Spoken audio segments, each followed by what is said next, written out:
ಅಖಿಲ ಭಾರತೀಯ ಸಾಹಿತ್ಯ ಪರಿಷತ್ ಕರ್ನಾಟಕ ವತಿಯಿಂದ ಪಂಪಕಂಡ ಭಾರತ ವಿಷಯದ ಮೇಲೆ ರಾಜ್ಯ ಸಾಹಿತ್ಯಗೋಷ್ಠಿಯನ್ನು ವನವಾಸಿಕ ಯಾತ್ರಿ ನಿವಾಸದಲ್ಲಿ ನವೆಂಬರ್ 17ರಂದು ಹಮ್ಮಿಕೊಳ್ಳಲಾಗಿದೆ ಎಂದು ರಘುನಂದನ್ ಭಟ್ ಅವರು ಪತ್ರಿಕಾಗೋಷ್ಠಿಯಲ್ಲಿ ತಿಳಿಸಿದರು. ನಮ್ಮ ಜಿಲ್ಲಾ ಅಧ್ಯಕ್ಷರಾಗಿರ್ತಕ್ಕಂಥ ಗಂಗಾಧರ ಕೊಳಗಿಯವರು ಉದ್ಘಾಟನಾ ಸಮಯದಲ್ಲಿ ಇರ್ತಾರೆ.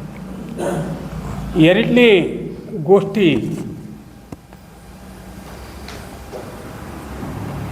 ಇದೇ ಸಂದರ್ಭದಲ್ಲಿ ಶ್ರೀ ಪುಟ್ಟು ಕುಲಕರ್ಣಿಯವರ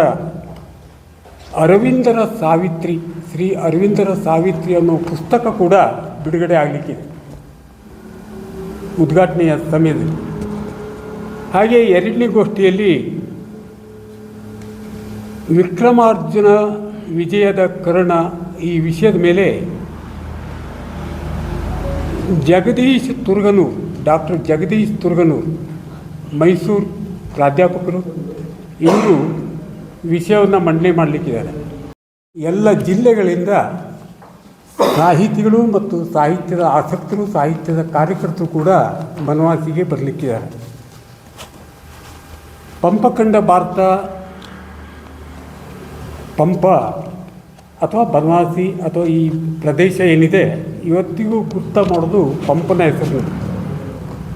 ಅದು ಸಿರ್ಸಿಯನ್ನು ಕೂಡ ಒಳಗೊಂಡಂತೆ ಇಡೀ ಈ ಭಾಗವನ್ನು. ಹೀಗಾಗಿ ಅವನ ಮಹಾಭಾರತ ರಚನೆಯಾಗಿ 1100 ಚಿಲ್ಲರೆ ವರ್ಷ ಆಯಿತು.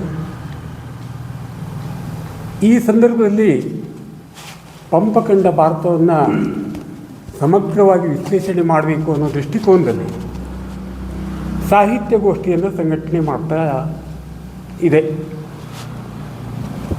ಉದ್ಘಾಟನೆಯಲ್ಲಿ ST ಕೋಟಿಯವರು, ಬಾಗಲಕೋಟದವರು, ಅಖಿಲ ಭಾರತೀಯ ಸಾಹಿತ್ಯ ಪರಿಷತ್ನ ರಾಜ್ಯದ ಹಿರಿಯ ಉಪಾಧ್ಯಕ್ಷರು, ಅವರು ಉದ್ಘಾಟನೆಯನ್ನು ಮಾಡ್ತಾರೆ.